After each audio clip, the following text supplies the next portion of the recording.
Needs $700,000. This is 5 most disturbing Reddit threads. On November 6, 2015, a Reddit user named Bangarang made a deeply concerning and odd post on the site. Bangarang? What was that from Hook? Bangarang! Rufio! Rufio!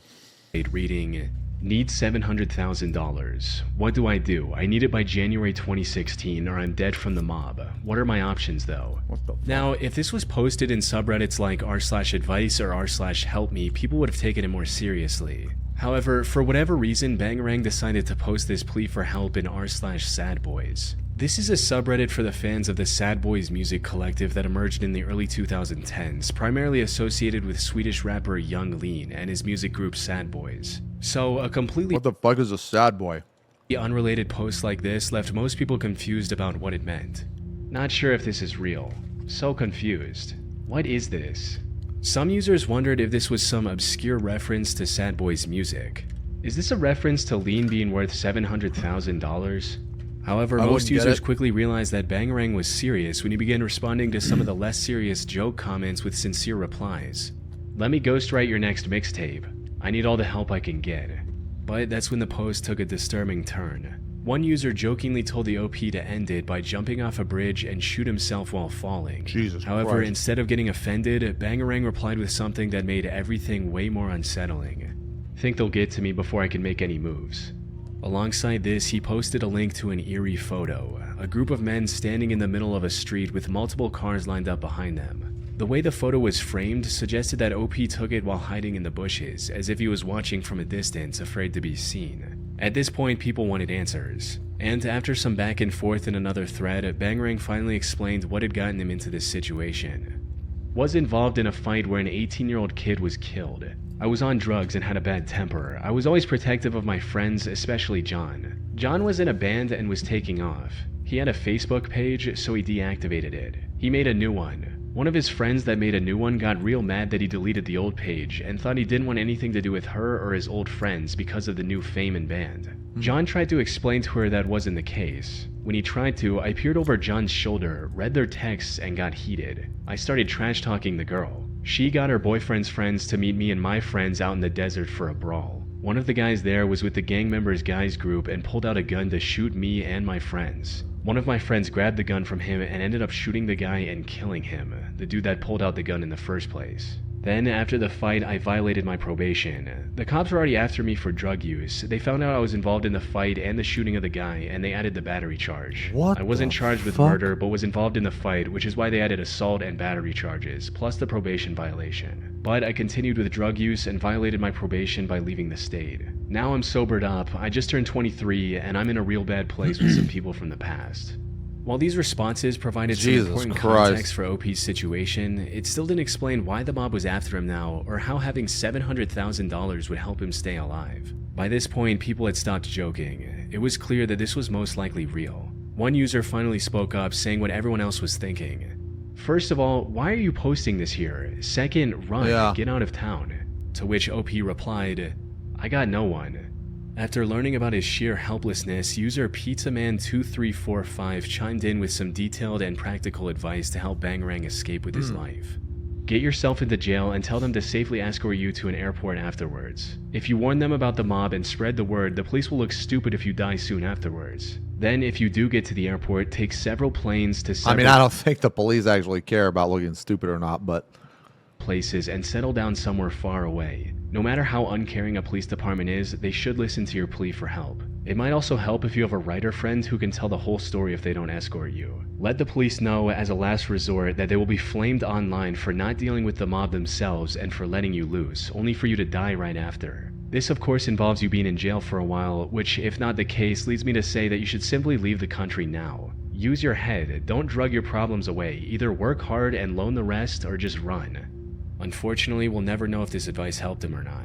A day after making the original post, Bangarang stopped replying to any more comments. Holy and shit. hasn't posted anything on Reddit since. As for if the story was legit or not, we have no way of knowing for sure. The Bangarang account was likely a throwaway since it was created the same day as the post. I also tried reverse image searching the picture he posted, and while there are many similar looking images online, I couldn't find anything that matches the OP picture to a T and predated the Reddit thread. And since Bangarang didn't provide any clues about his location, I couldn't find any relevant news articles from that time either. Most users under the original thread believe the OP was likely caught and killed by the mob.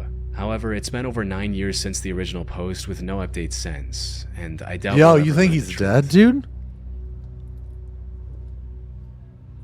Dog operation. On the 31st of March, Reddit user City, State posted a disturbing entry on the Reddit Bureau of Investigation subreddit. The title of the entry. I mean, it could just all be fake, though. Whenever people post online about this shit, I don't know, man. I never fully believe it. I always try to put myself in this situation. Why are you fucking around on Reddit? Anyway. 31st of March, Reddit user City, State posted a disturbing entry on the Reddit Bureau of Investigation subreddit. The title of the entry was, "What could have been the reason why someone operated on my dog?" It read, "I originally posted this to another sub, now deleted, and was insisted that I repost this here instead. I live alone in a suburban area, and when I go out, whether it's for work, social gathering, shopping, or whatever, I leave my dog, he's a Labrador, to play in my backyard with plenty of food and water. He's a pretty healthy dog, normal weight, and had nothing wrong with him. I would say I live in a pretty safe neighborhood and never had anything bad happen to my dog while I was away. Yesterday, I came back home from work in shock to see that my dog had been stitched up. In shock, I immediately rushed to him, called and took him to a vet. I visited the vet for checkups, so the vet knows him. Strangely, the doctor who was inspecting him said that whoever was operating on him actually did a pretty good job, and for whatever reason took out part of his fat. Someone operated on this guy's dog without the owner knowing? Wounds are of both his lower and upper belly, pictures here. Luckily, he isn't in any danger, but the doctor said he would be in some pain for some weeks, normal for wounds. Now, you know what, dude? Vets are badass. Okay, vets are badass. And you know why vets are badass? As a normal doctor, it's just a human, right? But as a vet, you got to know how to handle a bird, a fish, an alligator, an ostrich, you know, a fucking dog, a cat, a lizard. You know, you got to know all that shit. Prescribed painkillers and antibiotics for my dog. I was also given a cone for him to wear so he wouldn't lick his wounds. Naturally, I asked him if a Labrador came into the vet today, as in yesterday, and he and the receptionist said no, and they said to their memory it's the first time they saw my dog that day. So this got me and my doctor thinking, either someone operated on him or someone took him to another vet and got him operated for whatever reason. In the meantime, I have reported this to the police and I've called other vets around my town and no luck as of yet. Due to this, I am still unsure what could have caused this. Who and why would someone take parts of fat out of my dog? I don't have any enemies nor any past relationship partners come to mind who may do this. I've also spoken to some neighbors and they said they didn't notice anything strange around the neighborhood or near my house. I also don't have any cameras.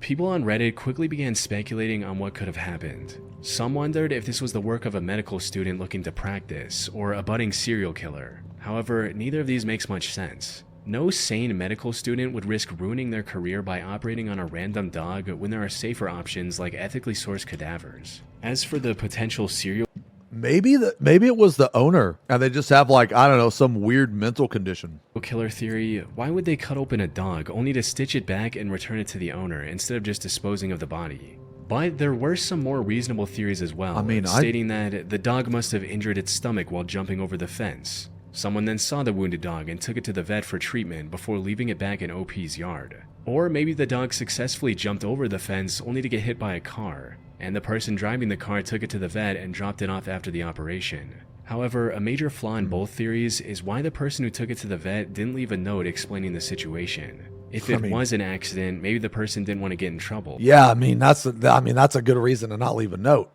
But even then, leaving an anonymous note would have been the right thing to do. Some users also consider the possibility that someone might have shot the dog with a pellet gun, either by accident or on purpose. A comment from user Banana Phone quickly rose to the top as it offered a more plausible explanation for what might have happened during the OP's absence.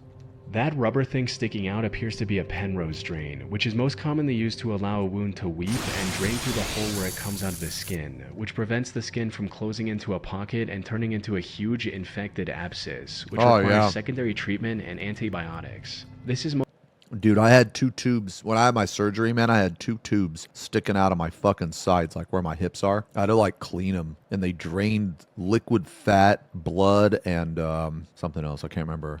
Yeah, like the gill surgery. Most commonly seen in my personal professional experience after bites from another animal, as the bacteria in dog/cat mouths can be difficult to totally disinfect after the fact and often leads to abscesses. While the general consensus is that dog mouths are cleaner than cats, there's still plenty of bacteria in your average dog's mouth that could lead to infection.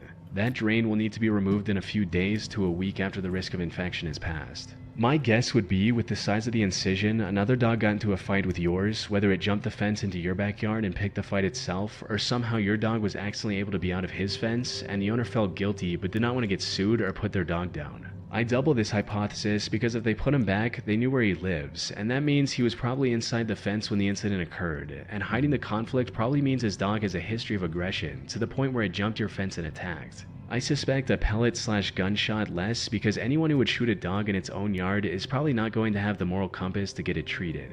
Another user, Decent Writer, also backed this theory with a personal anecdote reading, "I'm almost 100% sure someone who has a dog with a bite history attacked your dog and they did not want to get caught.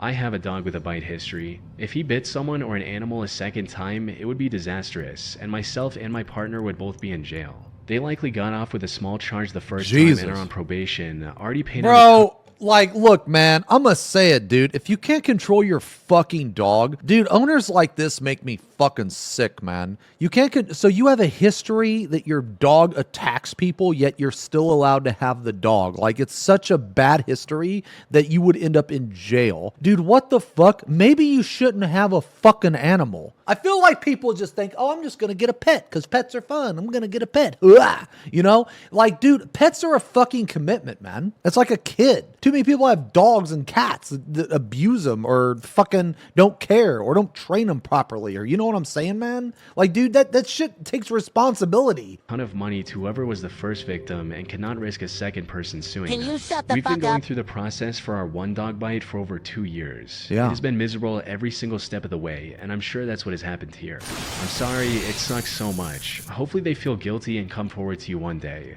In which case, you have 2 years from the day of the incident to sue them in a civil court case. I know this because I'm on the other side of that civil lawsuit as we speak. That said, after further questioning from other users, the OP shared additional details about the situation, debunking many of these theories in the process. Edit. People have been asking about my fencing. I'm about 5'8", and the main fencing is taller than me. The side fence is about half my height. However, there are other properties around those fencing. So if another dog, for example, got in, I would think the neighbors would have noticed, as the other dog would have needed to go through their properties first before reaching mine. People also are asking if my dog is known for jumping over stuff. No, he's not. So that's why I don't think he hurt himself while jumping over the fence. But that doesn't mean another dog jumped over to him. One of my neighbors, right next to the one of my shorter fence, has a dog of his own. But it's a small poodle, and I don't think that could have done that to a Labrador. Plus, neither of them has shown aggression to each other, from what I've seen. They usually don't even pay each other's mind. No other organs are missing, according to the vet, just the fat removal. It was not a car crash. He has no bones broken, bruises, or anything like that. There was blood, but only around him, normal amount, not anything crazy. I mean, couldn't the uploader just have like had a surgery on the dog and then just made this whole story up? So either someone did it and cleaned it, or it was done elsewhere. The picture was taken the day after the vet, the day I made this post, after they examined and gave him a proper clean around the wounds. At least one of my neighbors in the surrounding fencing has a camera, to my knowledge. The footage has been examined by the police and myself, and we couldn't see anything out of the ordinary. The police said they will be going around to see for any other footage. I mean, however, with this additional information, that seems more plausible than anything. the OP mentioned something that made many people question whether any of this was real to begin with. They mentioned that they were gone out for work from 10 a.m. to 3 p.m. for 5 hours, which is not typically enough time for someone to take their dog to a vet, get a complete surgery, and drop it back without getting caught. As one user pointed out, "This whole thing strikes me as suspicious. I've worked in both private practice and ER. OP says they were gone for 5 hours. Even if it happened right when they left, 5 hours is a really short amount of time for this size of wound repair when you factor in anesthesia, sedation, clipping, cleaning. Sometimes takes longer than the actual suturing to remove hair, debris, dirt, etc., then flushing and cleaning the wounds, cutting the skin to remove sections that wouldn't heal well, then actually suturing it, including drains, post-anesthesia/sedation recovery. White dogs plus a bunch of blood requires a bath to remove all the blood. Not to mention the time it takes to get the dog there, check the dog in, get consent for treatment, discharging and explaining meds, paying for it, getting the dog back to OP's yard. But this makes me wonder if it could have been done in this time frame if the surgery wasn't done at a professional veterinary hospital. Maybe the person involved in the incident had a surgical background and did everything themselves off the books. However, this is all speculation, and unfortunately not long after this update, the OP deleted their account and didn't post any new updates on what happened. But before that, this is fabricated. the OP did make a post stating that the police were investigating this as a criminal case. However, given their complete silence over the past 4 years, it's unlikely we'll learn if anything ever came of that. Yeah, this is a complete fabrication, man. Dude, he just took his dog to the vet to get an operation and just made the whole story up. Fraudulent nurse. On January 16th, 2021, user Pagan Princess 22 made a Reddit post recounting her strangely terrifying experience at a hospital. The post read, "A woman posing as a nurse stole my blood from an Indiana, USA emergency room in 1996 or 1997 when I was 5 or 6 years old. Hello everyone, I'm not sure if this is the correct place, so please feel free to direct me to a better subreddit if there is one. I've flared it as a cold case because it happened 23 years ago, but there were no charges filed, to my recollection, and I don't remember a case being made from it. This is a strange story. We'll watch the and I car was thing after 5, this. maybe 6 when it happened, so I don't have a lot of the details. I had recently told my younger sister about this story, and she encouraged me to look into the incident more and see if I could find out either who this person was or if there was a larger pattern of behavior during the time frame. I'm interested in any information you all have to offer / can find on the matter, as I truly just want to satisfy some curiosity. I'm 99% sure any statute of limitations is up, and I'm not interested in reporting something so weird and from so long ago to the police for them to tell me there's nothing that can be done. Now onto the story. When I was around 5 or 6, I got a Maybe they stole the blood because they're trying to like pass like a test. There was this guy who committed a crime. I can't actually remember the crime, but they wanted to get his DNA. So he went to go get his DNA. And this was like more of the time where they drew blood to get your DNA or some shit. He like fastened this like fake portion of an arm on his like elbow part, like right here. Sorry. Like right here. And he had a fake vein and everything. And he did it successfully twice before they caught him on the third time. No, I'm serious. It's a real thing. It's a real thing. Google that shit. And he had to steal like other people's blood to do it. a pretty bad nosebleed that wouldn't stop. I eventually started throwing up big clots of blood as well, and my mother took me to the ER. This would be in/around the Sunman or Indianapolis area in Indiana, USA, but I do not know the name of the hospital. Dude, I used to live there. At the time, beds were separated only by curtains on Dude, I used to live there. Was this the bank building? This is like the mall. Yeah, I used to live in Indianapolis. but I do not know the name of the hospital. At the time, beds were separated only by curtains on ceiling racks and not individual walled rooms. My mother had left my room to speak to a doctor. I know she left, and a woman I did not know came in shortly after she left. She was white, had medium brown hair, and looked to be in her 20s or 30s. Just saying you don't have to comment on everything. Okay. First off, okay, I don't force comments. Okay? I comment on the stuff I want to comment on. If I don't have an opinion, then I won't fucking say it. But at the same time, sometimes I'll get people that fucking critique me. They're like, "Oh, you're not commenting enough. You're commenting too much. Oh, you're not reacting enough. React harder. Do it harder, Strummer. You're not reacting harder enough." She was wearing a blue scrub shirt with puppy dogs on it and unmatched pants. I want to say she was not wearing scrub pants, but rather jeans or maybe sweatpants. I know they did not match her shirt, which stood out to me. The other nurses and doctors I saw only wore solid colored scrubs and were all matched. She said she needed to take some blood and pulled the tools to do so from her scrub pockets, not a phlebotomy card. She stuck me and started drawing blood, somewhere around 5 to 7 vials of it, but potentially more. On the last vial, we heard my mom and a doctor coming back towards the room. She hurriedly ripped the tube from my arm. Bro, what the fuck? That's a lot of blood. 7 vials? Dude, after 7 vials, you'd be drained. Before the last vial was full. It spilled some blood. She did not give me a band-aid or gauze. She just left me bleeding and shoved everything back into her pocket, then ran from the room. She ran to the left, and my mom and doctor entered from the right. The doctor said... I was about to say, man, isn't like Isn't it around 2? Like 1 or 2? Nurse would be with me soon to draw some blood and run some tests. I told him a lady had already taken my blood, and he asked what she looked like and where she went. I described her. He turned wide-eyed to my mother and said, "She doesn't work here," and ran out of the room to the left. I heard some loud voices, there was a lot of commotion, but I don't remember anything past that point other than just feeling dizzy and now scared that some strange woman had my blood. You've had as many I've never as been able to 8? find Are out you what fucking happened, serious? who this woman was, and if she was ever caught, or if this type of thing was happening across the country at the time. I Dude, have I'd no be idea. dead, probably. Let me know if there's any other information I could provide to make it easier to find out what happened to my blood. Edited a typo and to add, my mother is not a great source of information when it comes to my early life, or her life, or anything really, as she has some of her own issues. Several years ago, when I was a teenager, confirmed the details I remembered, then refused to talk further about it and asked me not to bring it up again. She claims she does not remember the name of the hospital, the name of the doctor, or other details I was asking for at the time. What makes this story so terrifying is how real it feels. Most children are already afraid of doctors and needles, so the idea of someone posing as a nurse to steal blood is horrifying. One user responded with a theory stating, "Are there any chances that you are adopted?"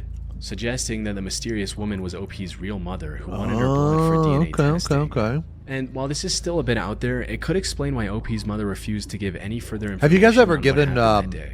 However, OP shot down this theory not Have you guys ever given blood or donated plasma? Dude, back in the day, I used to be so broke, man, that I would like go donate plasma. Like sometimes they let you do it 3 times a week, but I'd go like twice a week because it's like free money. long after it was posted with a comment reading, "I don't believe so, no. I've seen my original birth certificate and it lists my known parents as my birth parents. I also look very similar to my mom and sister. The most plausible How much did I get for? So you actually got a decent amount. It was like, I would say the average is like $75. Because sometimes I got like 55 or 60, but then other times I got like 90. I think it's like the amount you give or some shit. This was like 14 years ago. theory came from user OSnapdragon22, who suggested that OP might But I be would get like an misremembering average of details like that make this 75, I situation think, a lot something more like that. Yeah. horrifying than it actually was, stating, Somewhere between like "Nurse 50 and here, 100. It would just phlebotomists depend. sometimes wear different scrubs. It seems highly unlikely that someone stole your blood and put them in tubes. Those tubes are full of various additives for different diagnostic testing. If I were to steal your blood, I would use a bag instead. Not like I would steal blood or anything, just making a point. It seems highly weird that a civilian would have the necessary tools/tubes to complete this lab draw. Many blood draws are done with equipment carried in scrub pockets, so not having a cart is not atypical. Supplies in hospitals, especially needles, are required to be locked per Joint Commission/DNV for obvious reasons: drug users, children. Also, blood draw carts are actually an infection risk in some cases. Lastly, hospitals are extremely stranger unfriendly. Every nurse and tech knows who's supposed to be there and who's not. Even when you're a coworker that has been floated from another floor to assist, you are treated as an outsider, and many coworkers still stop and ask you what you need/what you're doing there. This was most likely a flashbulb memory instance, as you were 5 and have a childlike recollection of events, and said yourself that your family/parent is a poor historian. I hope this provides some reassurance for you. I'm not trying to diminish what you're saying, just mentioning that from my experience it seems highly implausible. P.S. A doctor saying someone doesn't work, that is also ridiculous, as doctors do rotations, don't stay on one floor permanently, and typically do not know all staff members working in a given unit at a time. Pagan Princess 22 is still fairly active on Reddit, but she hasn't posted any new information about her story. Who knows, maybe one day her mother will come clean about what she knows and will finally learn what happened to OP on that day. That just seems weird. Poisoned. On May of 2013, a user made a chilling confession on the Off My Chest subreddit with a disturbing title that read, "My mother has poisoned me.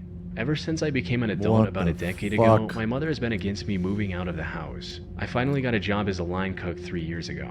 My mother and the rest of my family, which includes my sister and father, has been against it, mainly saying that such a job cannot sustain me," which was true. They also said I would hate working, which turned out to be false. About a year and a half later, I quit due to health reasons. The following spring, I got a new job as a computer programmer. While they seemed supportive at first, my mother and sister, who I lived with, gradually became hostile. Eventually, I moved out of the house. About a month later, I lost my job, and about 3 months later, moved back home. Everything was cool at first, but as I was getting calls from recruiters and going to job interviews, they gradually became more hostile again, accusing me of being distant and not caring for them. However, they seemed to be very controlling and hateful of the fact That's that I so wanted weird. to move out and wanted a decent job. So last month, I finally got that job as a computer programmer again, but it was out of town. I had just enough money to relocate to the new city. They became very hostile starting a few days before I left, accusing me of not loving them, of hating them. On the day Jesus. before I was scheduled to leave, my mother gave me 2 of the styrofoam ramen noodle cups and tore that cardboard covering that normally comes with it and threw it away. I was suspicious that they would try to sabotage my life, so I was careful in not trying to anger them. She gave me a few more food items, which I didn't use, to take on the trip with me. When I arrived at my new city and entered my hotel room, I chilled out.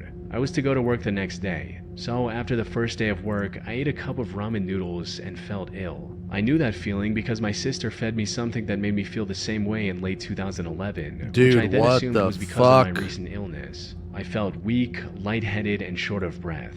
I drank water to make me feel better because that's what I did last time that happened to me. Over the week, my mother kept calling me, making sure to remind me to eat my ramen noodles. I was short on cash then, waiting for my first paycheck. I never told her that I ate it.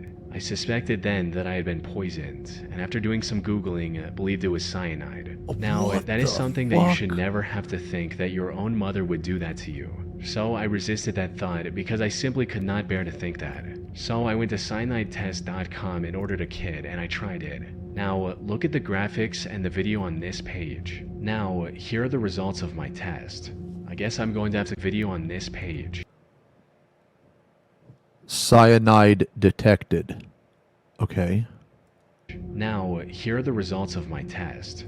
I guess I'm going to have to call the cops and I will never Yeah. speak to my family again. The results exposed the truth the OP desperately didn't want to believe. Oh yeah, this is why the line's all fucked up right here. Yeah. So I guess it keeps going. He was being poisoned by his own family. Thankfully, the amount of poison in 1 cup of noodles wasn't Dude. enough to be lethal, but eating that second cup could have easily delivered a fatal dose. Luckily, he was able to escape with his life. After reading this post, the vast majority of people urged OP to contact the police and stay away from Yeah. his family. And that's exactly what he did. Unfortunately, the police weren't as helpful as everyone would have hoped.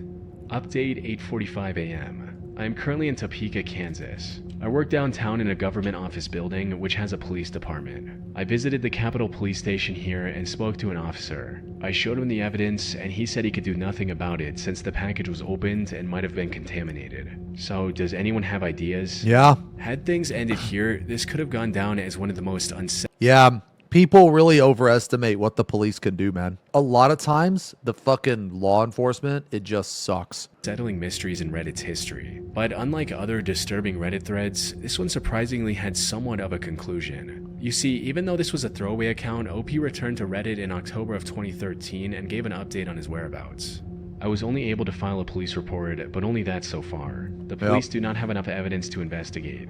I've gotten no contact with my family. I currently live in a cheap motel in Topeka, Kansas. Yesterday, after getting home from work, I work for the Kansas state government as a software developer. The lady at the front desk told me that my mother called them to speak to me. For security reasons, the motel needs both the name and room number, and my mother didn't have my room number. She didn't even attempt to call my cell phone, which makes me believe that she just wanted to know if I was staying there and where. Yeah. And a few months later, That he makes sense. posted one last comment assuring everyone of his safety.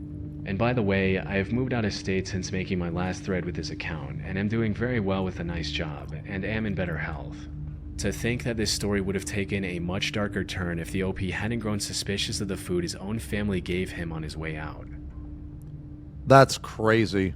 I mean, that's good to hear that he's doing well, but dude, people are nuts. You know, there's a fucking disease or some shit that like mothers get where they purposely poison their kids just to get attention from doctors. That's actually a thing. They purposely harm their children. Yeah. Munchausen syndrome. That's what it's called. They crave the attention from doctors because typically when like a doctor will approach a mom when their kid is sick, they approach with like a lot of empathy and care. Well, that positive, you know, reassuring feeling for whatever reason is insanely addictive to that person. They'll like crave that shit. Oh yeah. This is like one of them, I think. A mother was sentenced to 7 years in prison for injecting feces into her son's IV during cancer treatment. Yeah, this is actually fucking insane. Jesus.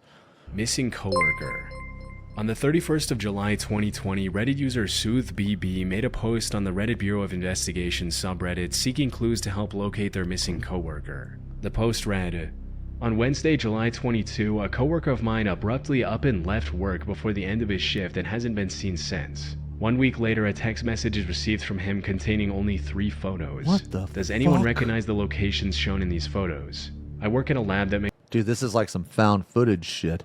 makes prescription eyeglasses in northern Ohio. Last week Wednesday, about 6 hours into our 10-hour shift, around 7:10 p.m., a coworker of mine got up from his station in a hurry, left his bag with personal belongings at his desk, iPad, Bluetooth headphones, a prescription, phone charger, a book, and a couple other knickknacks, and walked out the door and didn't return. No one's seen him since. Some of my other coworkers thought he was just sick of the long hours and decided to quit, but that just doesn't make sense why he'd leave behind his personal belongings that's weird. and not say anything. We tried calling him that same night, but his phone would just ring until it went to voicemail, and by the next morning his phone was turned off. My boss said he got a hold of his mom and that she hasn't seen or heard from him, but didn't seem too concerned as she said he had a history of living somewhat of a nomadic lifestyle in his past. She thinks he may have relapsed and owed someone money or just ran off with some girl. Apparently they aren't very close and don't have the best relationship. I know he had a history of drug abuse, but from everything I've gathered in the 2 years that I've worked with him, he cleaned his life up after an arrest in 2014 or 2015 for drug possession and had been clean since. He always acted normal around me and seemed to be living a productive life. On the subject of the pictures, a couple days ago after work, I received a group text message that was sent to me, 2 of my other coworkers, and 6 other numbers I don't recognize. It was from him and contained the 3 pictures I linked, no text. I tried calling and it rang once then went to voicemail. When I called again, it went straight to voicemail. This whole thing has me feeling very uneasy and I don't know what to think. Does anybody here recognize the location of where these photos might have been taken? Below this was an Imgur link to these 3 pictures that OP supposedly received from their coworker. All 3 of these pictures looked like someone had taken them in a hurry while possibly running away from someone or something. If the OP's story was true, it painted a deeply alarming situation. However, most users remained skeptical, and as time passed, more evidence emerged suggesting that this might be a hoax or part of an alternate reality game. $5 says this turns out to be an ARG. For instance, one user tried to extract the embedded data in the 3 images to see if they had any GPS information, only to be met with confusion. I tried extracting the first picture's EXIF data. It says it was shot on iPhone on 7/7/2017, 1322. It looks like the photos are in the early morning or night. Do you think the 1322 time is right? 3 years ago also. Interesting. A few other users also pointed out significant inconsistencies in how the OP described the location, stating, "Yeah, I'm not a fan that they just said Northern Ohio. Like, is it Cleveland, Akron, Toledo, Sandusky? Way too broad. Same, I'm from Toledo and no one ever refers to Northern Ohio. Northwest Ohio, yes. Northern Ohio raised a flag for me too. I'm from Akron and no one says that. For us it's Northeast Ohio." A few months later in November, SoothBB returned to Reddit with a new update and somehow things had grown even more mysterious than they were the last time.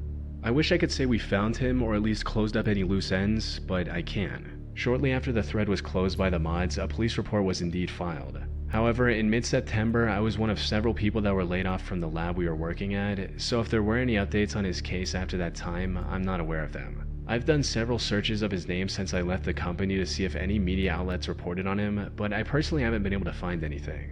The OP also attempted to deny the allegations that the whole thing was made up.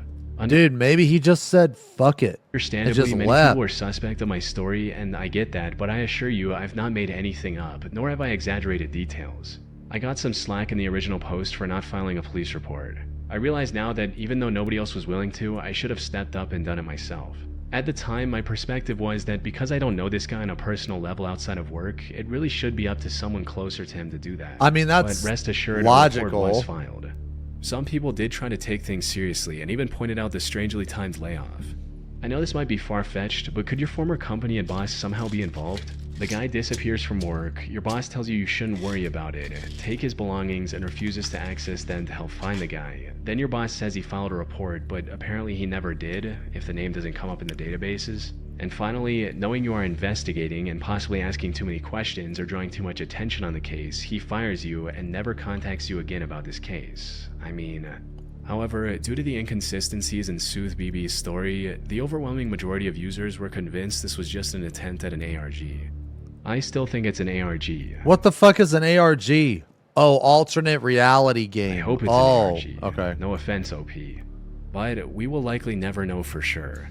Unfortunately, shortly after posting this update, SoothBB deleted the Reddit account, leaving us with no way to uncover the truth. Damn. Damn, bro. That was good. That was good.